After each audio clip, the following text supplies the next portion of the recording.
नमस्कार फ्रेंड्स, तुमचं माझ्या चॅनलवरती स्वागत आहे. आज आपण बघणार आहोत स्लीव्ज जवळील मधला प्लस आकार जो येतो तो बऱ्याच जणांचा खालीवर होतो. त्याचबद्दल आपण आज माहिती घेणार आहोत. खूप जणांची तक्रार असते की बाहीजवळील आकार खालीवर होतो. त्यासाठी काय करावं लागतं याबद्दल आज मी माहिती देणार आहे. इथं तुम्ही बघू शकता फ्रंट आणि बॅक तयार केलेला आहे. शोल्डर देखील जोडून झालेली आहे आपली. कमरेजवळील जो भाग आहे तो एकमेकावरती ठेवायचा आहे. फ्रंट आणि बॅकचा व्यवस्थित उंची लावून घेऊन वरच्या बाजूला मुंडा खोलीजवळ आपल्याला बघायचं आहे.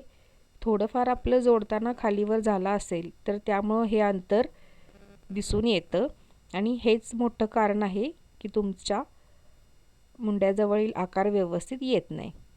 तर 2 इंचापर्यंत फिटिंगपर्यंत आपण हे एक्स्ट्राचं कापड कट करून घ्यायचं आहे.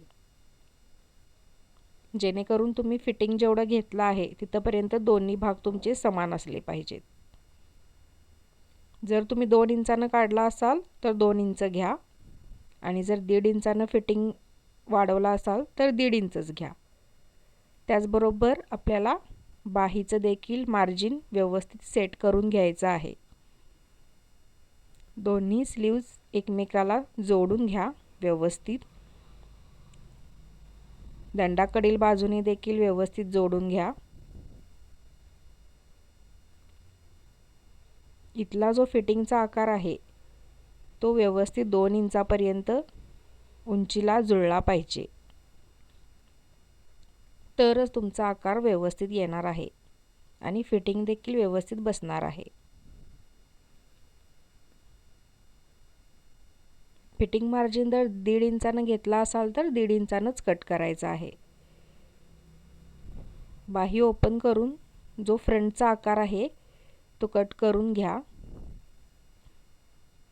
आणि बाही जोडताना आपल्याला सेंटरपासूनच जोडायची आहे. सेंटरला तुम्ही बघू शकता इथे मार्किंग केलेलं आहे. ते मार्किंग आणि शोल्डरचं मार्किंग जुळलं पाहिजे तरच आपली बाही व्यवस्थित बसते. नाहीतर बाही फिरण्याचा वगैरे प्रॉब्लेम येऊ शकतो. सेंटरपासून जोडल्यानंतरनं बाही व्यवस्थित पुरली पाहिजे.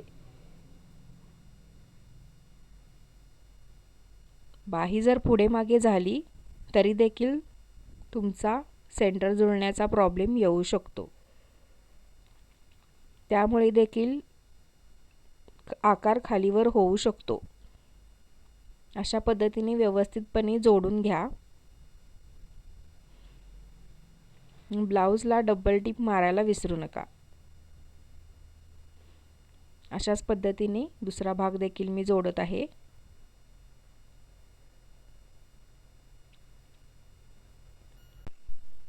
दुसऱ्या भागाला देखील डबल टिप व्यवस्थित मारून घ्या. पुढचा आणि मागचा भाग व्यवस्थित जुळला पाहिजे. जर तुमची बाही थोडीफार राहत असेल तर तुम्ही काढून परत जोडा, कारण दोन्ही आकार हे व्यवस्थित जुळलेच पाहिजेत. ते जर पुढे मागे झाले तर तुमचं ब्लाऊजचं हाताचं फिटिंग देखील पूर्णपणे चुकणार आहे. इथे बघू शकता दोन्ही साईड व्यवस्थित बसल्या आहेत. त्यानंतर आपण ओव्हरलॉक करून घेतलेला आहे. ओव्हरलॉकमुळे देखील तुमचे धागे वगैरे निघत नाहीत आणि दिसायला फिनिशिंग चांगलं दिसतं. इथे बघू शकता फिटिंगचं माप मी जोडत आहे. असा सेंटर आपल्याला व्यवस्थित जुळवायचा आहे. खालीवरती बघू शकता पॉइंट मिस झालेला नाही. अशा पद्धतीने व्यवस्थित जोडून घेऊन तुम्ही फिटिंगच्या टिपा देऊ शकता. हा पॉइंट जुळवूनच आपल्याला फिटिंग द्यायचं आहे. फिटिंग देताना जर पॉइंट जुळत नसेल तर कोणत्या बाजूने जादा येत आहे तो भाग थोडासा टिप मारून तुम्ही घेऊ शकता. हे आता व्यवस्थित जुळलं आहे दोन्ही बाजूंनी. फिटिंगच्या टिपा कंप्लीट करून घेते.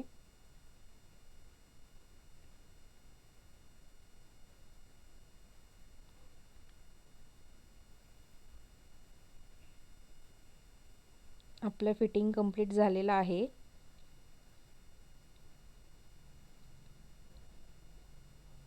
इथे बघू शकता तुम्ही व्यवस्थित सेंटर पॉइंट जुळलेला आहे.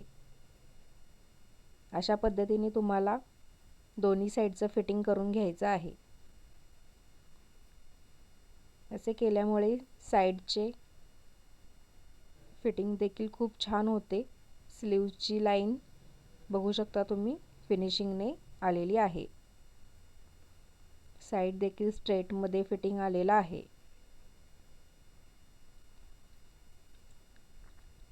या ब्लाऊजचं पण बघू शकता सेंटर जुळलेला आहे.